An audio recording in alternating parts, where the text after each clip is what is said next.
start a revolution off. Watch me break down your bum, smoke it up and cough.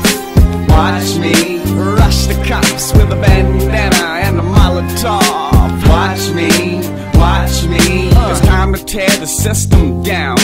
Already whining cause you wanna keep your crown. Change is coming near, no more fear. Take back these countries, these cities and these towns. Demand equality for women and end the class of racism. Justice, are you really down to make some change? To rearrange, it's not so strange. This shit is in our range. Trade me some death for some happiness. Rob the best and give it to the deranged. Pained exchanges, you got us working for some bullshit wages. I'm not paying no more rent for these cages. This is the moment in which revolution engages. It's time to set it off, it's time for war to wage. It's time to start a new age. Anytime you're ready. Hi, I'm Energizer, and I'm going to go ahead and demonstrate a 2.4 gigahertz jammer for you. This is basically the essential unit here. You have the 2.4 gigahertz side and a 900 megahertz side.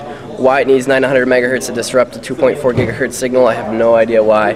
But this is a 2.4. I actually put a higher gain antenna on it. As you can see, it has the standard RP SMA, I think it is. I could be wrong on that. But you can hook up external antennas if you want a directional antenna. If you have a specific target in mind that you want to go ahead and jam, it would increase the ERP power.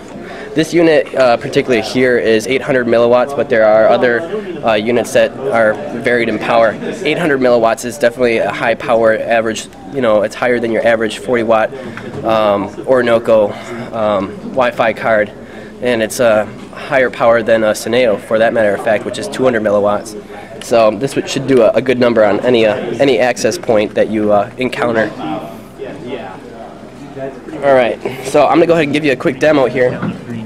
Here we have is Kismac, and I have it just doing a general scan here at Nauticon, and it's showing you all the access points in the current area, and it's representing them with different variations in color. What I'm about to go ahead and do is go ahead and turn on the jammer, and you're going to go ahead and see the signal, what it does to the signal. So I'm going to go ahead and turn on the jammer now. And as you can see, it completely disrupts the whole entire 2.4 spectrum. This includes wireless video, which is X10, Bluetooth, and of course Wi-Fi. Alright, well, I don't know where to even begin. What's a practical thing you've done with that? One would normally go ahead and use this thing to disrupt Wi-Fi, or for surveillance video. That's the typical use for this. There's other things that you can disrupt it for if you're wanting to disrupt a certain access point, and all the methods of entry have been non-successful.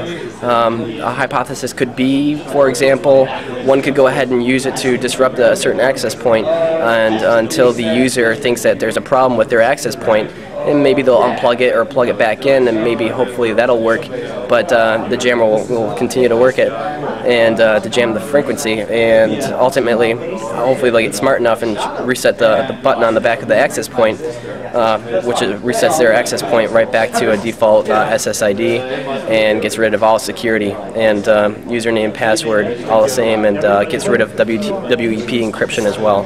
So it has many uses. Deal.